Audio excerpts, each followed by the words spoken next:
Hey, Danbrook Dolphins, Mrs. Malchek here.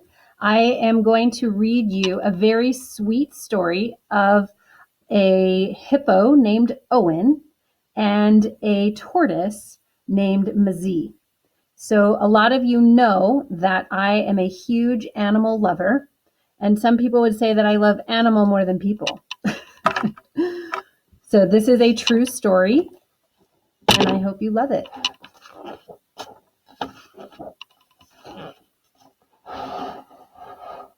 This is the true story of two great friends, a baby hippopotamus named Owen and a 130-year-old giant tortoise named Mzee. The hippo was not always friends with the tortoise. He wasn't always known as Owen, and Owen was not always famous the world over. Here is how it all happened. Before the baby hippopotamus became known as Owen, he lived with his mother in a group, or pod, with about 20 other hippos. They fed and wallowed in and around the Sabiki River in Kenya, a nation on the east coast of Africa. When he was about 1 year old, heavy December rains flooded the river. The racing water washed Owen and his family down the river until the fresh water became salty and the river flowed into the Indian Ocean near the small coastal town of Malindi. For days the people of Malindi tried to chase the hippos back up the river, but the hippos enjoyed grazing the grasses along the shore and in the villagers' yards. Soon hippos are the most dangerous animals in Africa, and a full-grown adult can weigh as much as 8,000 pounds. There was little the people could do. On the morning of December 26, 2004, the sea suddenly rushed high onto the beaches and surging waves pounded the shore. Many of the villagers' boats were damaged and many fishermen had to be rescued. Before long, the sea was calm again, but it was a frightening time for everybody. A day passed before anyone thought to check on the hippos. The villagers now saw only one hippopotamus in the sea, a baby without his mother, stranded on a sandy coral reef among the seagrass. Tired and frightened, he was unable to reach the shore on his own. Soon, hundreds of villagers and visitors were working together to help young Hippo. They knew that he would become sick if he stayed in the salty seawater for long. They used ropes, boats, fishing nets, and even cars to try to rescue him and bring him ashore to safety. It was soon clear that a rescue wouldn't be easy. Though the baby hippo was only about 2 feet tall, he weighed a hefty 600 pounds and was slippery and strong. And the hippo was alarmed by all the human commotion. Angrily, he broke through their nets and escaped from their ropes.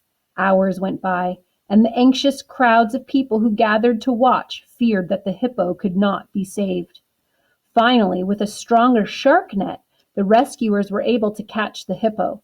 A brave visitor named OWen tackled him, stopping him long enough to let others secure the net. That is why, when it came time to choose a name for the hippo, it seemed only right that he should be called Owen. At last, the rescuers towed the baby hippo toward land. When they reached the shore, a loud, joyous cheer went up from the 1,000 men, women, boys, and girls who now crowded the beach. Their happy cries could be heard almost a mile away. Wrapped in the net, Owen was hoisted into the back of a pickup truck and brought to a shady spot. People weren't sure where Owen should be taken next. They called Holler Park an animal sanctuary about 50 miles away near the city of Mombasa. Dr. Paula Kahumba, the manager, immediately offered Owen a place to live there. She explained that he could never be returned to the wild. Since he was still a baby, he wouldn't have learned yet how to fend for himself, and he would never be welcomed into another hippopod. He would be seen as an intruder and attacked. But they would take good care of him in Holler Park. Dr. Paula offered to drive to Malindi herself to bring Owen to his new home. Dr. Paula knew she would need help. She asked the chief animal caretaker, Stephen Tuo, to come along with her. She knew that Stephen had a special way with animals. Some people said he could even talk to them. Dr. Paula and Stephen quickly set off in her small truck to Malindi. Meanwhile, ecologist Sabine Bayer got to work with others at Holler Park to prepare for Owen's arrival. When Dr. Paula and Stephen arrived in Malindi, they helped to remove the nets and lead OWen out of the pickup truck. But OWen became angrier than ever and charged at the people gathered around. They tried to help him calm down by wrapping a blanket around his head. That way he wouldn't see things that were upsetting him. But OWen was angry about that too. After many hours, about a dozen rescuers managed to move OWen from the pickup into Dr. Paula's truck, tying him so that he would be safe during the long drive to Holler Park. Meanwhile, Sabine and other workers prepared a large enclosure for OWen. They chose a part of the park that had a pond and a mud wallow, as well as tall trees and brush, everything a hippo could want. The area was already home to a number of bushbucks, vervet monkeys, and a giant Aldabra tortoise named Mzee. Mzee, whose name means wise old man in the Swahili language, was the oldest creature in the park. At about 130 years of age, he had been alive since before Stephen's great-grandmother was born. He wasn't very friendly, except to Stephen, who seemed to know just what he liked, such as getting tickled under the chin. Otherwise, Mzee kept to himself. No one could have guessed how Mzee's life was about to change.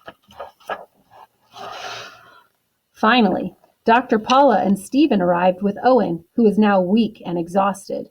As soon as the ropes that held him were untied, OWen scrambled from the truck directly to Mzee, resting in a corner of the enclosure. OWen crouched behind Mzee, the way baby hippos often hide behind their mothers for protection.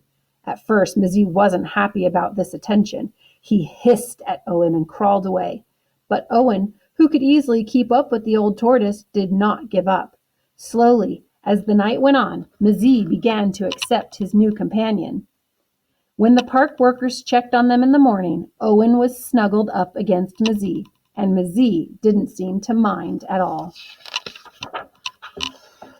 Over the next few days, Mzee continued to crawl away, and OWen continued to follow him. But sometimes it was OWen who would walk away from Mzee, and Mzee who would follow. Bit by bit, Mzee grew friendlier. At first, OWen wouldn't eat any of the leaves left out for him. Stephen and the other caretakers were worried that he would weaken even more.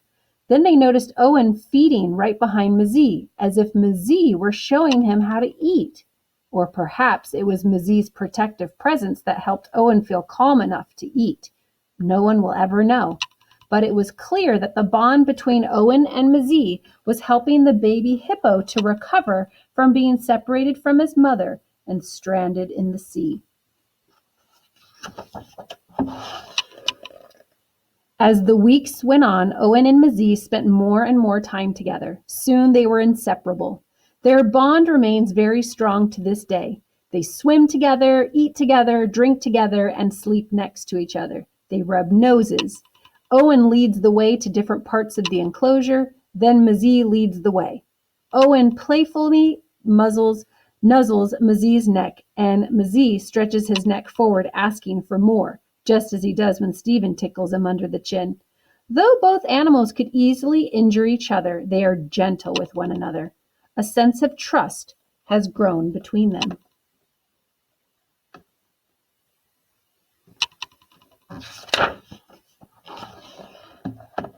Wildlife experts are still puzzled about how this unlikely friendship came to be.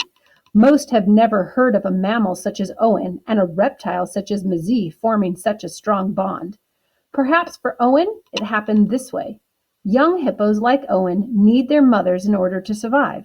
An old, slow tortoise like Mzee can never protect OWen the way a fierce mother hippo could. But since Mzee's coloring and rounded shape are similar to a hippo's, it's possible that to OWen, Mzee looked like the hippo mother he needs. Harder to explain is the affection that Mzee seems to show for OWen. Like most Aldabra tortoises, Mzee had always preferred to be alone. But sometimes these tortoises live in groups, and perhaps Mzee sees OWen as a fellow tortoise, the first tortoise he is willing to spend time with. Or perhaps Mzee knows that OWen isn't a tortoise, but likes him anyway. The reasons are unclear, but science can't always explain what the heart already knows. Our most important friends are sometimes those we least expected. News of OWen and Mzee's friendship quickly spread around the world. People all over have come to love OWen, who endured so much yet never gave up, and Mzee, who became OWen's friend when he needed one most. Their photographs have appeared in countless newspaper and magazine articles. Television programs and even a film documentary have been made about them. Visitors come to Holler Park every day to meet the famous friends. OWen suffered a great loss, but with the help of many caring people and through his extraordinary resilience, OWen has begun a new, happy life. Most remarkable is the role that Mzee has played. We'll never know for sure whether OWen sees Mzee as a mother, a father, or a very good friend, but it really doesn't matter. What matters is that OWen isn't alone, and neither is Mzee. And that is the true story of OWen and Mzee, two great friends. So here's a little bit information about where this story takes place. So here in Africa, and I think we were right in this area here. And here's just a few more pictures for your enjoyment. Aren't they huge? Huge but beautiful. And that's the end. What a beautiful friendship. Do you have a friendship that is unlikely or remarkable?